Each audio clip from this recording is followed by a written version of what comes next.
Hello, and welcome to Breathwork Bestie, the podcast that makes breathwork accessible. My name is Chrystal Rose. I'm a transformation coach and breathwork facilitator, and I am your host on this beautiful journey through breathwork. If you are new here or new to breathwork in general, I highly recommend you go back to our very first episode to get yourself feeling comfortable. If you've been with us before, welcome back. Now let's get started. Hello there, beautiful soul. I am your host, Chrystal Rose, and today I am also your breathwork bestie. Finding a place to relax, whether you lie down or sitting, whichever feels good. Inviting you to close your eyes and just allowing your body to settle here. Settling in and just noticing how you feel supported by the surface you're either sitting or lying on. And just letting your senses bring you to the sound of nature. Hearing nature, feeling into nature because you are nature. And we are going to start with the triactive breath pattern. And just allow whatever comes through in this space to come through. Whatever needs to be here, whatever needs to release as you listen to the sounds of nature.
Releasing the breath, coming back to your normal breath pattern.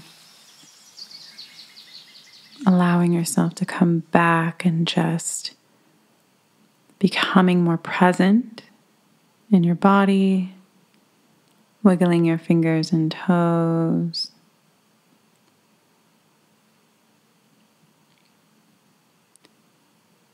Fluttering those eyes open only when you're ready, and just maybe placing a hand on your heart, having gratitude for yourself, for your practice, for being here. That's it. And just coming back to the space. Thank you for listening to Breathwork Bestie. I hope you enjoyed your meditation. If you could take a moment to screenshot this episode and share it on social media and tag me at Chrystal Rose, I would appreciate it so much. If you enjoyed a specific Breathwork Bestie, you can find all of the information about them in their episode details. If you're interested in learning more about breathwork or how to work with me, then go to crystalrose.com or breathworkbestie.com.